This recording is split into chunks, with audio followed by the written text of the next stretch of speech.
fast in 6/8, very lively, a bit like jigs with turbo boost type of thing.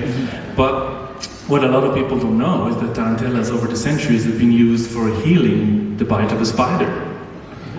So as you were happily roaming in the fields in the springtime, you could get bitten by a taranta, and you would fall into a catatonic state, and the musicians would call, sorry, the family would call the musician, sorry, I'm making a mess. You guys are laughing at my back. Distracting me. So you fall in a catatonic state, your family calls the doctor will come to the house, and out of the doctor's bag comes the drum. Because they believed that the only way to heal was through dancing. It was a healing dance, trance dance ritual, actually. So the musicians moved into your home and they played for you until you were healed, which could take up to a week sometimes.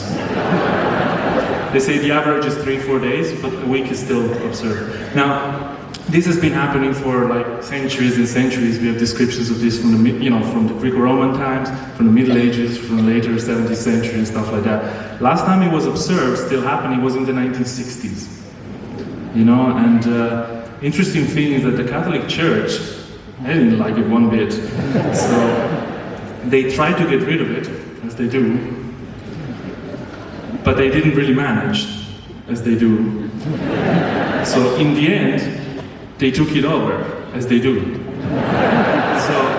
So the whole thing became about St. Paul. For some reason, I don't know where St. Paul came from.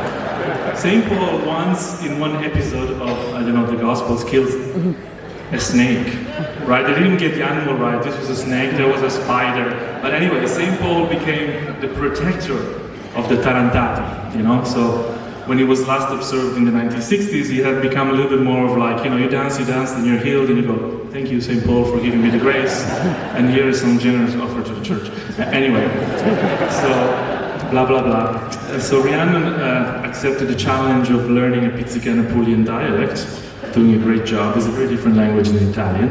And not only that, but she also added the ministro banjo, which is definitely unheard of in the Apulian music scene.